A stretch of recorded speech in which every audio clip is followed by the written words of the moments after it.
Hello everyone, and welcome to another swatching video. Today we are swatching on the Zen Art Studio watercolor paper.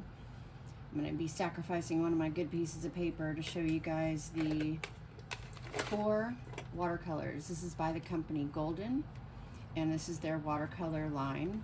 It's called, if you look it up, it's QoR Modern Watercolors, and I don't see these talked about a whole lot anymore on YouTube very much, and I have them squeezed out into little pans, half pans inside this Altoids container, because I have 12 colors in here, and you can fit 12 colors in here pretty easily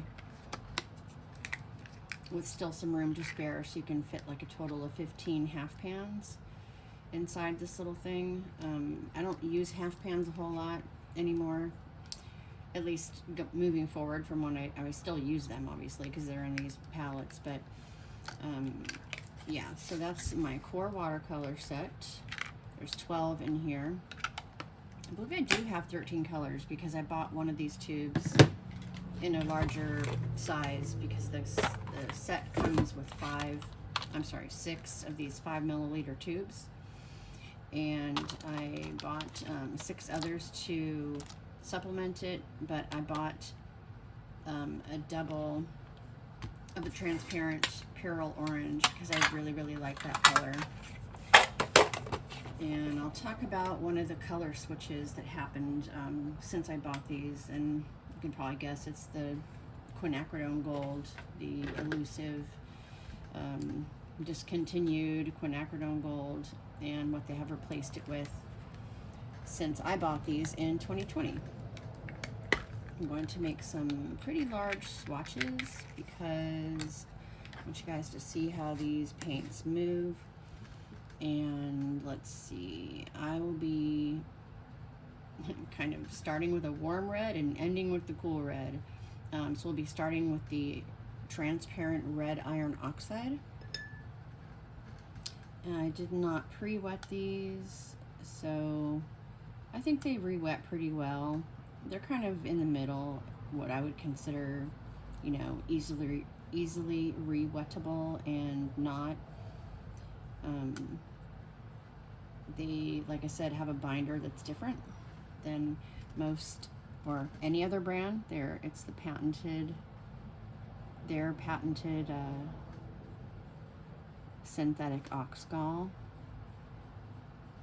I'm going to be doing some rectangles, wet on dry, and then I'm going to drop some water in the center of these rectangles just to show you like how this paint moves. So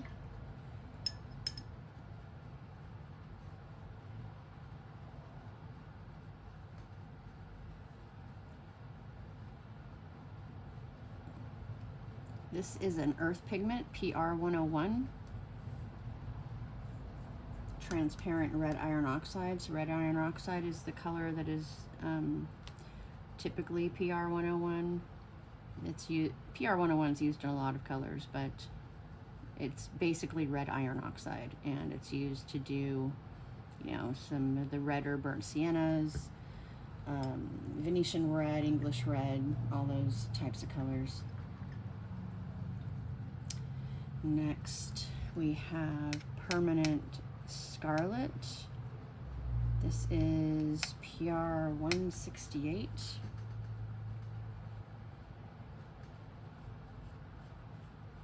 And the thing I always noticed about these, although they move really well, they're bright and they're vivid, they, to me at least, tended to have kind of a drying shift, like a severe, well, not severe, but more than most other colors that I've seen in most other watercolor brands. They dry very light, which kind of compares a little bit to, I would say, to Sennelier, how you layer them. And that's, you know, at first you're kind of disillusioned when you first get them. You're like, oh, these are weak, you know, but really they're just the, it gives them luminosity. They layer very well. A lot of people like these for florals.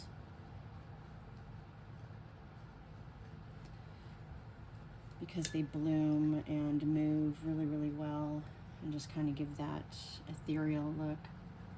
This is one of my favorite transparent PYRROLE orange, transparent PYRROLE orange. And like most brands, they tend to just kind of name their colors their own way, but the pigments speak for themselves. So this is P071. And it looks a lot like this in most brands, but to me, this brand's version is the version I like the most for skin tones. It just tends to be a little bit more skin tony. Skin tony looking, that's not even a word.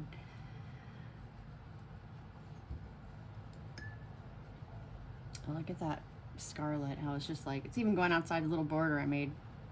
It's crazy. This stuff moves. Just explodes. I think dioxazine is one of the most exploding colors of all the ones in this line. It's just like bam, you'll see. And PYRROLE red, which is, I always call this PYRROLE red because it looks like a, you know, PYRROLE scarlet, PYRROLE red. It's transparent, I'm sorry, it's permanent scarlet. Okay, we have transparent red iron oxide, permanent scarlet, and transparent PYRROLE orange. They like to use the word transparent a lot in their yeah, in this line, this brand. This is AURELIN Modern. And I'm gonna look real quick at my notes because I forgot the pigment on this one. But if you didn't know that AURELIN, I think that's how you're supposed to say it, AURELIN.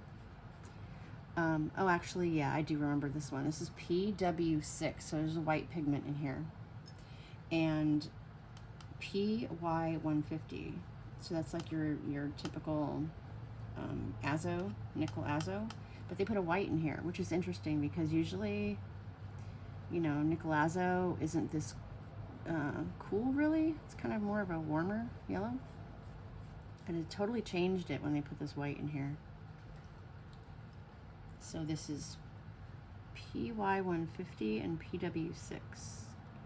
And what I was going to say about AURELIN is it is actually part of the Cobalt family. And although Cobalt pigments are extremely light fast,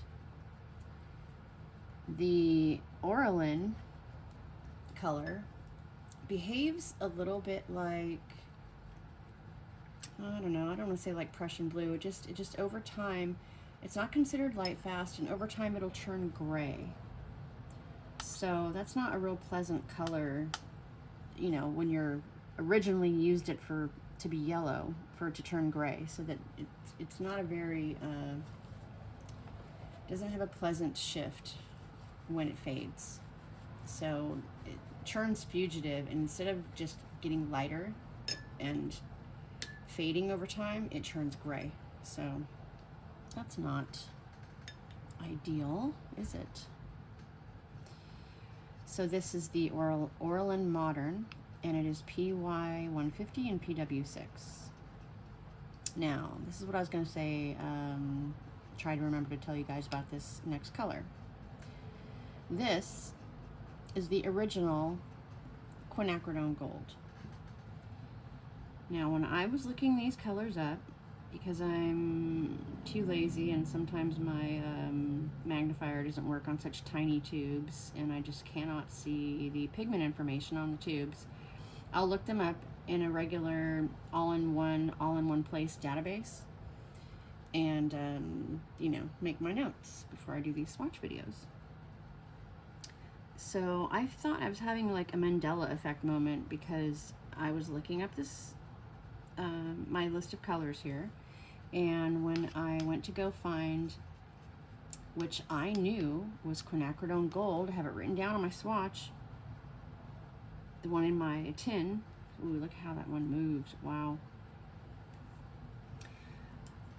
I was looking it up on the database and it wasn't even in the list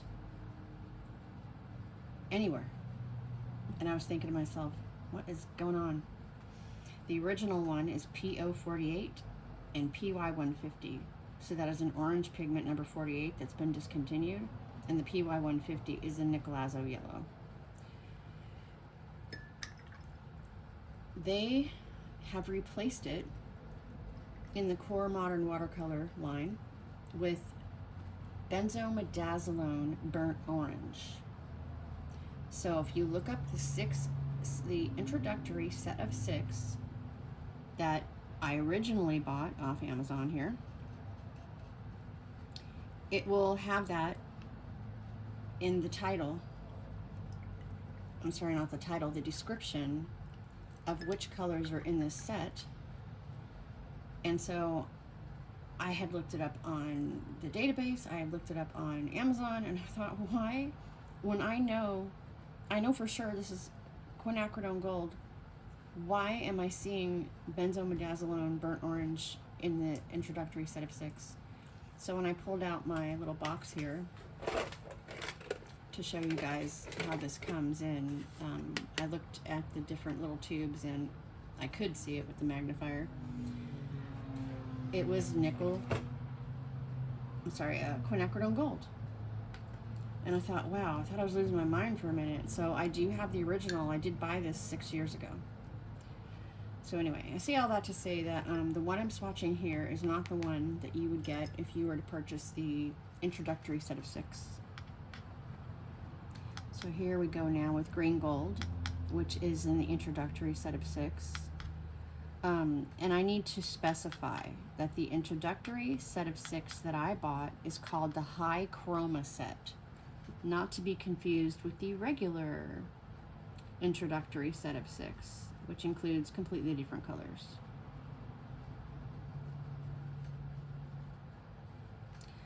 I really, really like green gold. It's not the prettiest color in the world on its own, but for some reason, I just really love it. It's like that perfect spring green. When the leaves are, you know, so brand new on a plant that they're not quite green yet, and they're got a lot of that yellow still in them. It's just, I don't know, I just love that color. I even have nail polishes that color. All right, so next we have Sepia.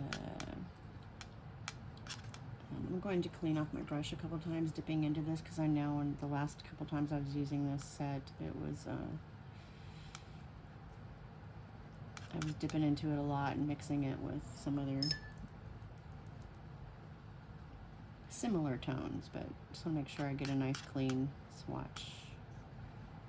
So Sepia is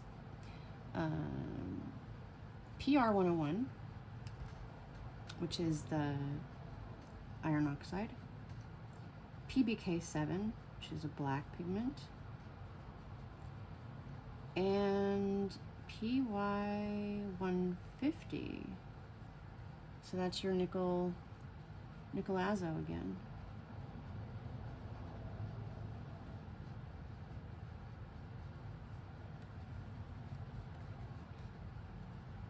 And you see how mellow and light these colors are. They do layer nicely, but they're pretty delicate. So here we have olive green, and I got this as a convenience color. I just liked it. It's got actually, I think, the same, except for PG7. It has almost the same color lineup, color profile here as the Sepia. Sepia is just, to me, like a really dark burnt umber, and I prefer it sometimes to the regular burnt umber. So the olive green, PG7, PY150, no, I'm sorry, yeah, PG7, PY150, and PR101. Yeah, it's got that red iron oxide in it again. And the nickel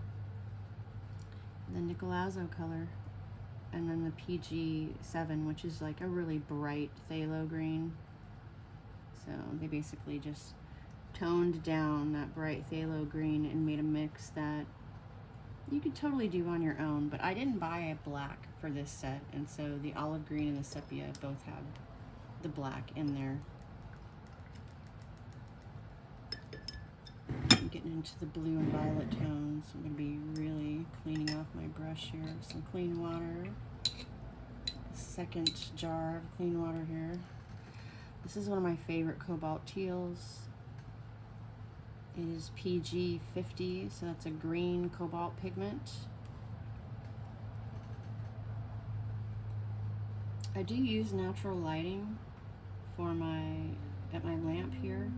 So although these swatches aren't going to be, you know, as color accurate as they would be in the sunshine, they are, this is natural lighting. You know, I know a lot of people use ring lights or LED lamps nowadays, but I try to use natural lighting as much as possible because that's literally the only light that I can discern color the best. And I already can't really discern color very well, but it's best under natural lighting. So a couple of my lights are halogen, but this one's just I think this one's just incandescent. It's getting harder to find those kind of lights. Next is good old Ultramarine. This is PB29. Clean that one off, make sure it's completely clean. And this is a color that you might see move pretty good. It's already moving without the addition of that extra clean water. Just these paints just, they on the move. These are the kind of paints, if you did like in a time lapse with some abstract, it would just be very psychedelic to watch. All right, next we have dioxazine, which is your typical dioxazine. This is PV23. Not the most light fast version of purples that you can get in watercolor, but it's very dark, and this is probably the most mellow dioxazine I've ever seen in any brand.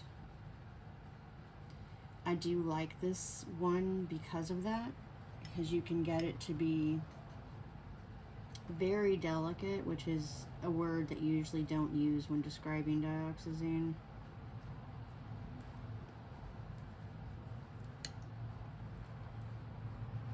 And last, we have QUINACRIDONE Magenta, which is PR 122. This is sometimes the more preferred version of a cool red in a primary mixing palette.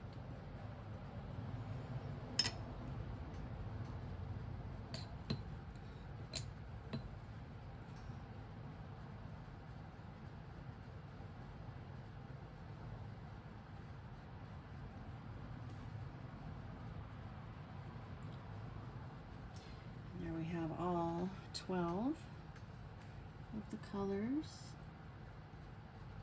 I think you guys can see how delicate they are. They're just,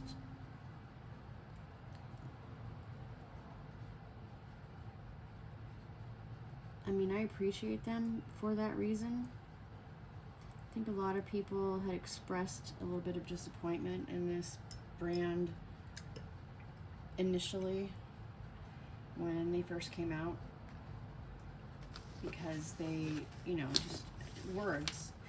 This introductory high chroma set. High chroma is like, you know, people think about things being like super bright and super intense, and although the high chroma set is those high single pigment, very transparent, bright colors, they're still very delicate colors, you know, at least in the first layer.